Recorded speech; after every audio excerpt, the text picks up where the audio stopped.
उन्होंने खुद ही बताया कि उनका दम घुट रहा था वहाँ पे। जिस प्रकार से जो वादे किए थे वो पूरे नहीं होते दिख रहे थे। खास कर यमुना जी का जो वादा था वो हर साल कहते डुबकी लगाने का नाम नहीं लेते। निश्चिंत रहें, इस बार कमल दिल्ली के अंदर विधानसभा में खेलेगा और इस बार हम 60 के लगभग सीटें वहाँ पे जीतेंगे। नमस्कार, मैं चिराग जैन और आप मेरे साथ देख रहे हैं सौगंध टीवी। देश की राजधानी दिल्ली की सियासत में एक नया रंग देखने को मिल रहा है, क्योंकि अभी कुछ ही देर पहले दिल्ली सरकार में मंत्री कैलाश गहलोत ने भाजपा का दामन थाम लिया है।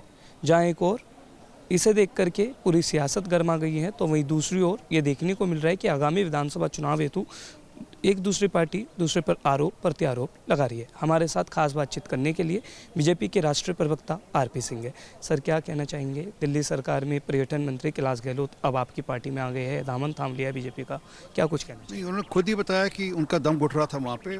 जिस प्रकार से जो वादे किए थे वो पूरे नहीं होते दिख रहे थे। खास कर यमुना जी का जो वादा था वो हर साल कहते डुबकी लगाने का नाम नहीं लेते वो केजरीवाल साहब। और पानी गंदा है।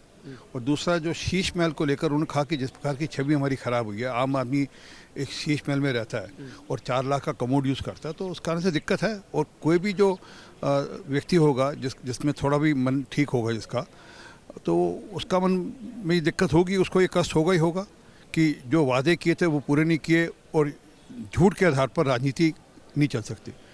तो उनके मन को चोट लगी। उन्होंने लगा कि जो अब मोदी जी की नीति है उनको हम फॉलो करेंगे या उनके चलते हुए दिल्ली का सुधार सकता है, इसलिए उन्होंने बीजेपी ज्वाइन करी है। लेकिन आरपी जी, आम आदमी पार्टी एक बड़ा यहाँ पर जो आरोप जारी कर रही है, वो कह रही है कि ईडी और सीबीआई बीजेपी ने उन्हें उनके पीछे लगा रखी हर थी। बार यही कहते हैं, हर बार जब भी कोई ज्वाइन करता है ईडी सीबीआई का नाम लेते हैं। कोई तथ्य हो तो पेश करें, निराधार बात करने का कोई फायदा नहीं। और गहलोत साहब के साथ तो कोई ईडी सीबीआई के मामले भी नहीं थे, परंतु ठीक है, उनको राजनीति करनी है, इसलिए इस प्रकार की बात करेंगे वो। परंतु जो मूल प्रश्न है जो उन्होंने उठाए अपने मकान का, शीश महल का, केजरीवाल के मकान का और यमुना जी का, उसका उत्तर दें वो। हम देख रहे हैं दिल्ली विधानसभा चुनाव भी अब 2 महीने बाद नज़दीकी है। ऐसे में बीजेपी की क्या कुछ तैयारियां रहेंगी? क्योंकि हम देखते हैं दिल्ली में लोकसभा में तो बीजेपी फुल रहती है, लेकिन विधानसभा में हर बार दामन। आप निश्चिंत रहें, इस बार कमल दिल्ली के अंदर विधानसभा में खेलेगा और इस बार हम 60 के लगभग सीटें वहाँ पे जीतेंगे।